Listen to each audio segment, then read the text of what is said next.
Mateus capítulo 4, versículo 12. Jesus, porém, ouvindo que João estava preso, voltou para a Galiléia e, deixando Nazaré, foi habitar em Cafarnaum, cidade marítima, nos confins de Zebulon e Naftali, para que se cumprisse o que foi dito pelo profeta Isaías, que diz: a terra de Zebulon, a terra de Naftali, junto ao caminho do mar, além do Jordão, a Galiléia das nações. O povo que estava sentado em trevas viu uma grande luz. E que os que estavam assentados na região e sombra da morte, a luz raiou. Isso aqui o Isaías profetizou anos e anos atrás. Entenda? E no capítulo 42, versículo 7, fala sobre isso, mas não é a mensagem agora. Esse povo estava em trevas, ele viu uma grande luz. O que é isso? Jesus. Ele mesmo disse na frente, só para que fundamentar, não é? A palavra dele, que ele diz assim, João 8:12. Você conhece bem. João 8:12. Falou-lhes, pois, Jesus outra vez, dizendo: eu sou a luz do mundo. Quem me segue não andará em trevas, mas terá a luz da vida. Então nós precisamos, entenda bem, de levar essa luz para a nossa casa. E talvez estamos falhando nisso. Como é que eu consigo isso, pastor Jaime? Vivendo a palavra, assumindo a palavra, ouvindo a palavra, para praticar a palavra de Deus. É muito importante você acordar para isso, despertar para essa palavra que eu vou lhe dar agora. Bem, vamos para o Salmo de número 30, versículo 5. Esse é um versículo que você canta, você gosta de cantar, a segunda parte, né? Canta bastante. E assim, porque a sua ira dura só um momento. No seu favor está a vida. O choro pode durar uma noite, mas a alegria vem pela manhã. Talvez a sua noite está muito longa. Parece que esse amanhecer nunca chega. É a mulher que deseja engravidar, por exemplo, e não está conseguindo. É a restauração do casamento, né? Talvez a libertação do filho. Qual é a sua manhã? Quer dizer, quando virá a sua alegria? Quando é que vem a alegria? Quando vem o amanhecer. Quando vem a revelação de Deus. Quando vem a revelação que ela entra no seu coração, que ela ilumina você e as coisas mudam completamente. Estou só se fundamentando aqui primeiro, para depois chegar um caso. Vamos para o Salmo de número 119, também bem conhecido nosso. Salmo 105. Agora diz: lâmpada para os meus pés é a tua palavra e luz para o meu caminho. Não é só para um momento. Olha quantas vezes você já ouviu essa palavra. Não é só para aquela situação da doença, do filho no álcool, nas drogas, do marido, da esposa. Não. É para o nosso caminho. Nós devemos andar na palavra de Deus, que as trevas não nos assustarão. Porque o povo que estava em trevas viu uma grande luz. Nós temos essa grande luz, que é a palavra de Deus, está aqui. Lâmpada para os meus pés é a tua palavra e luz para o meu caminho. Então, quando nós andamos na palavra de Deus, quando nós caminhamos na palavra de Deus, as coisas mudam completamente. As coisas mudam, as coisas acontecem na nossa vida. Aí eu vou voltar ainda no Salmo, agora 84, versículo 11. Salmo 84, versículo 11. Diz assim: porque o Senhor Deus é um sol e escudo, o Senhor dará graça e glória, não negará bem algum aos que andam na retidão. Quando eu cito esse versículo, eu não posso esquecer de maneira alguma do que falava o Império Britânico, se gabava de dizer: o sol não se põe sobre o Império Britânico. Por quê? Eles tinham possessões em todos os lugares do mundo. Você vê lá no norte, lá no sul, né? No oriente, no ocidente. Em todos os lugares havia possessão britânica. Então eles se gabavam, o britânico se gabava. O sol não se põe sobre o Império Britânico. O sol não deve se pôr sobre a Igreja de Cristo, irmão. Quando? Quando ela andar todos os dias na palavra de Deus. A tática do diabo é tirar você do dia e levar você para a noite. Quando é que ele consegue isso? Não é com a doença, não é com a enfermidade, não é quando ele consegue tirar você da palavra de Deus, quando ele consegue fazer você abandonar a palavra de Deus. O seu Deus é um sol, quem tem sido a sua fonte de iluminação. Eu não posso ser missionário, nenhum pregador, por mais que você tenha lido John Wesley, John Lake, né? São pregadores famosos, Billy Graham, falar de coisa mais recente, né? Carlos Spurgeon e outros mais, grandes homens de Deus, grandes mulheres de Deus também, que podemos falar, né? Joyce Meyer e outras, até Daisy Osborne. Então, mulheres de Deus, homens de Deus, mas ninguém pode ser a sua fonte de iluminação. O Senhor deve ser a sua fonte de iluminação. O Senhor deve ser o seu sol. Como é que eu consigo isso? Andando na palavra de Deus, não saindo na palavra de Deus. Ele diz para nós assim, porque o seu Deus é um sol e escudo. Andando na palavra de Deus, você não só é iluminado para tomar decisões, mas você é protegido por Ele também, porque as setas virão. O inimigo tentará de todas as maneiras, mas ele não conseguirá te alcançar. Vai chegar a nossa parte agora. Diz, o Senhor dará graça e glória. Graça para os teólogos é o favor imerecido. Não deixa de ser, mas é muito mais. É todo agir de Deus. É todo agir do Senhor. Todo agir dele vai acontecer na nossa vida. Quer dizer, essa manifestação da graça, do agir de Deus, vai acontecer quando? Quando nós andarmos iluminados por Ele e protegidos por Ele. É a parte boa agora, hein? E glória, o que é glória? É a vitória na oração. Ele não está dizendo que você não terá lutas, mas você terá glória. Você só vai ter a glória se você lutar, não é verdade? Se você não entra lá, entenda, você vê a glória de um time de futebol, né? É quando ele ganha o campeonato, quando ele ganha uma partida contra o seu adversário mais famoso.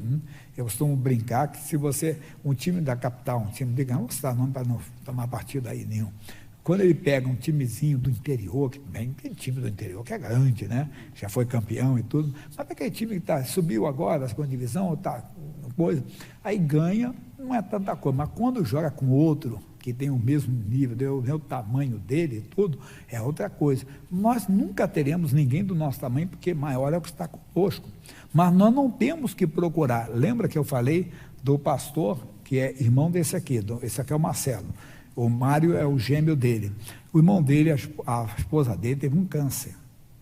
Aí, câncer, o mais simples, um câncer de tireoide, que é um câncer comum, vamos dizer assim, comum, que, por exemplo, já atendi muitas pessoas com isso, e conheço pessoas que estão sobrevivendo até hoje, entenda bem, vivendo uma vida normal depois da cirurgia. Só que quando abriram, viram que não era apenas ali, estava entrando no esôfago, né? Tinha um outro tumor. E eu falei para ele algo, eu disse, amigo, durante a vida toda eu preguei o seguinte, você não procura o gigante Golias, mas se ele aparecer, entenda bem, você vai derrubá-lo. Apareceu, vamos derrubá-lo em nome de Jesus. Derruba esse gigante. E já tem tantos anos, o menino era pequeno, o garoto que hoje até é um sargento do exército e tudo. Quer dizer, Deus foi e operou. Mas por quê? A glória veio. Então, o Senhor dará a glória, dará a vitória. Quando o Lázaro estava morto, não estava morto, ainda estava doente. Jesus disse, essa doença não é para a morte, mas para a glória do Filho de Deus. Nós temos que glorificar a Deus aqui. A glória de Deus vem sobre a nossa vida nas lutas. Por favor, cuidado, você não tem que pedir para Deus luta. Não tem que pedir. Lembra do que o missionário conta na juventude dele? Então já tem alguns anos, que o missionário faz 75 agora, né?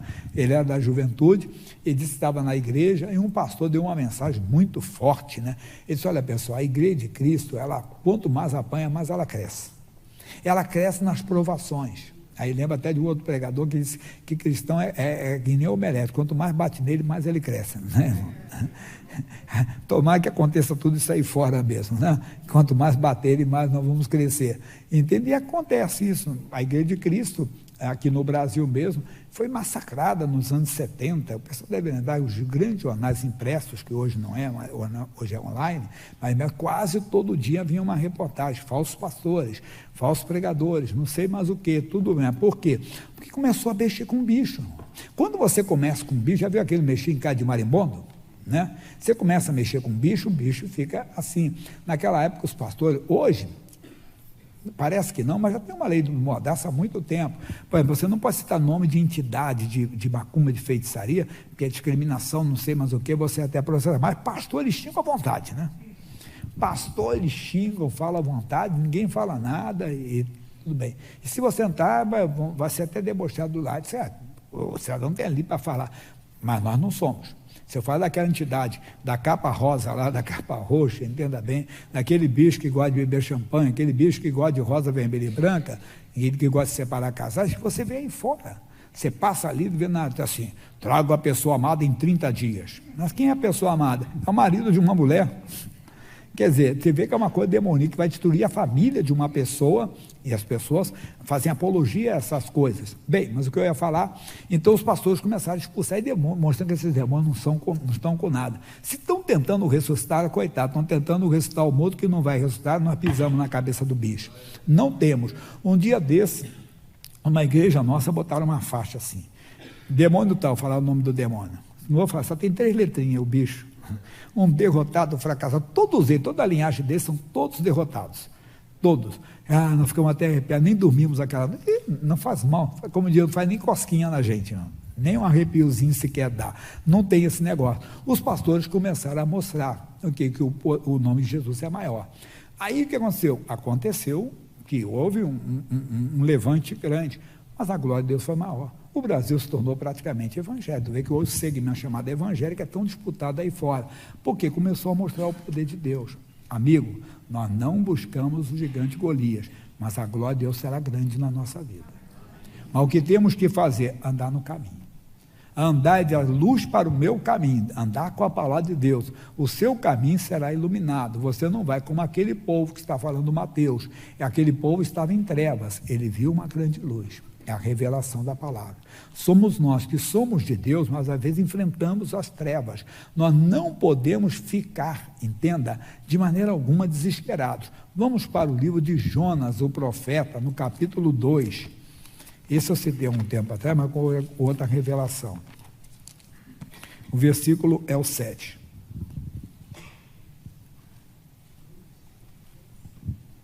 Jonas 2. Jonas é fácil, você tem o Daniel, Oséias, Joel, Amós, Obadias. Jonas, capítulo 2, versículo 7. Quando desfalecia em mim a minha alma, eu me lembrei do Senhor. O que é lembrar do Senhor hoje? Não é apenas, não, é lembrar do que Ele diz. É lembrar da palavra, daquela palavra que um dia você recebeu. Deus faz você lembrar hoje. Essa ação que faz você lembrar do Espírito Santo. Não saia daqui não. Vá comigo lá em João 14, 26. É o finalzinho do versículo. Olha só. João 14, 26. Mas aquele Consolador, o Espírito Santo, que o Pai enviará em meu nome, vos ensinará todas as coisas e vos fará lembrar de tudo quanto vos tenho dito. Olha a importância da oração, de ter comunhão com o Espírito Santo. Quando surgir uma luta, uma adversidade, o Espírito Santo fará você lembrar. Jonas estava aqui perecendo, estava no ventre do peixe. Que luta ele estava? Pensa naquela situação dele. Quando ele disse, quando desfaleci minha alma, quando eu estava desanimado mesmo, abatido, estava morrendo, quer dizer, me entregando, eu me lembrei do Senhor. Aí você lembra de uma passagem bíblica. Você lembra de uma mensagem que você ouviu. Lembra daquele caso bem conhecido nosso? Do rapaz que estava com 17 anos, com 16 ele foi curado de uma doença incurável no coração e da corrente sanguínea, cintura para baixo ele era paralítico. Ele ficou curado pela fé. Um ano depois, os sintomas voltaram. E quando ele desfalecer, quer dizer, já aceitando a morte até como uma coisa de Deus, ele lembrou do Salmo 91, 16, dar-lhe-ei abundância de dias, e lhe mostrarei a minha salvação. Ele acordou, despertou, diabo, eu não vou morrer hoje, nem amanhã, nem daqui a um mês, nem daqui a um ano, nem daqui a 10, 20, 30 anos. Ele tinha 17, ele já morreu, mas quase 90. Por quê? Ele lembrou, Deus fará isso. Ande no caminho. Quando você for envolvido pelas trevas, Deus vai falar, você lembrar. Um povo que estava em trevas viu uma grande luz. Como é que você vê? Você lembra da palavra. E se você não tem, Ele fará a palavra chegar até você, irmão. Pode ter a certeza disso. Vai chegar alguém para te dar uma mensagem, já viu que eu falar sem querer querendo? Você vai ligar a televisão, está a palavra certinha, aquela palavra revelada, aquela palavra que vem ao seu encontro, aquela palavra que levanta você, que anima você, que mexe com você. Então diz, quando eu desfaleci a minha alma, eu me lembrei do Senhor, e entrou a minha oração no templo da tua santidade. Amigo, é isso que nós temos que lembrar de Deus. E entra a nossa oração, Jesus, eu recebi esse diagnóstico, estava desfalecido, desanimado, por que isso foi acontecer comigo? Mas aí eu lembrei da tua palavra, que diz que para o Senhor não há impossível. Eu lembrei da tua palavra, que diz que os impossíveis para os homens são possíveis para ti. Nessa hora, quer dizer, você acorda, você desperta, é Deus iluminando você. O sol veio brilhar. Você estava desanimado, até chorando. O choro pode durar uma noite, não tinha revelação, mas quando vem a revelação, vem o sol, vem a luz de Deus, ilumina você. Você estava em trevas, era a doença. Falei, a doença pode ser um problema familiar, sério. Você lembra, não, o salmo, pastor Gérmio, eu chego em casa, meu marido xinga a igreja, xinga os pastores, ou a minha mulher que xinga, diz que eu sou um bobo, não sei o que, ou meu pai, ou minha mãe, ou meu filho, ou minha filha, ou meu irmão, os meus colegas. É normal. Aí você lembra, mas peraí, Saulo de Tarso era um perseguidor de cristãos, mas Estevão orou por ele. Deus, eu oro por essa pessoa, assim como o Senhor se revelou para Saulo, se revele para essa pessoa. E pode ter certeza, a luz vem, você começa a se acalmar e vem. Então, estou falando de alguns casos. O outro era endemoniado, gadareno, tinha uma legião de demônios. Jesus, veja que ele só entrou em Gadara. Pega a lição lá, não leio agora, Marcos capítulo 4 e o início do 5, que Jesus só foi lá só para libertar aquele homem, depois ele voltou, entrou no barco de novo. Ele só foi naquela cidade, quando ele soltou, veio o endemoniado, ei, que termo nosso contigo, falou, Jesus expulsou a legião de demônios, o rapaz queria ir, Jesus entrou no barco. Não fez se ele almoçou ali, se ele tomou um café, se ele fez um lanche. Aí alguém vai falar assim, pastor, não tinha café. Não pode dizer, né? Fez alguma coisa que se alimentou. Não, a Bíblia não fala mais nada, porque ele só foi ali para isso. Amigo, Deus vai mandar. Pode ter a certeza disso, a sua oração. Eu me lembrei do Senhor, eu me lembrei das operações de Deus. Deus não muda, então aí vem a revelação da palavra, de um fato, e você vai ver mais. Os que observam as vaidades vãs deixam sua própria misericórdia. Não deixam a misericórdia de Deus, não. A vaidade não é apenas uma roupa, de alguma coisa. Não, essa vaidade, às vezes, você precisa de Deus, sim. Você precisa e necessita e vai buscar a misericórdia de Deus. E ele diz assim, mas eu te oferecerei sacrifício com a voz de agradecimento, o que votei pagarei, tu, Senhor, vem a salvação. Não é pagamento de dívida, nada de dinheiro, não. Você vai falar com Deus, Deus, eu vou te servir, e você vai lembrar, não, um dia eu falei que eu ia servir a Deus, um dia eu falei que eu ia ficar firme, e agora eu estou firme, agora eu vou ficar firme, e as coisas vão mudar completamente. Essa é a palavra para você. Vamos voltar onde nós começamos. Quem lembra? Mateus, capítulo 4, versículo 12. Eu parei, entenda bem, no versículo 16. O povo que estava assentado em trevas viu uma grande luz. Essa revelação de Deus que vem na pregação, que vem quando você lembra da palavra, que você lembra da mensagem, ela fala contigo, ela chama a sua atenção, é importante isso. Mas, é assim, o povo está vendo, viu uma grande luz, e aos que estavam assentados na região em sombra da morte, a luz raiou. Glória a Deus! Chega, meu irmãozinho, pode ter certeza, você está lá à noite, está bem escura, você olha, não tem nada, dependendo do lugar que você estiver. Por exemplo, em São Paulo você não vê estrelas, né? Mas tem as luzes da cidade, né? E tudo, você acaba vendo aqui. Quem mora aqui, eu moro aqui na região central, eu moro aqui na Barra Funda, depois do viaduto ali, você olha na janela, já vê. Bem que quando eu olho na janela, lá em casa, eu vejo a linha do trem primeiro, né? Eu moro bem, mas lá do outro lado já tem as luzes dos prédios, você começa a ver, começa a olhar tudo. De lá dá até para olhar até para o lado do Banespa aqui tudo. Você vê aquilo, mas tem lugar que não. Mas pode ser que a luz vai chegar, o dia vai chegar, a luta está grande, a vitória vai ser maior. O que você tem que fazer? Fica no caminho, deixa Deus lhe dirigir. Agora o versículo. Desde então começou Jesus a pregar e a dizer: arrependei-vos, porque é chegada a vós o reino dos céus. O amigo, acabou, muda de vida. É isso que é chegada a vós o reino dos céus. Não é reino dos homens, não, é o reino de Deus, é a vida de Deus que chega para nós, é uma nova vida em Cristo Jesus. Amém. Essa é a palavra de hoje.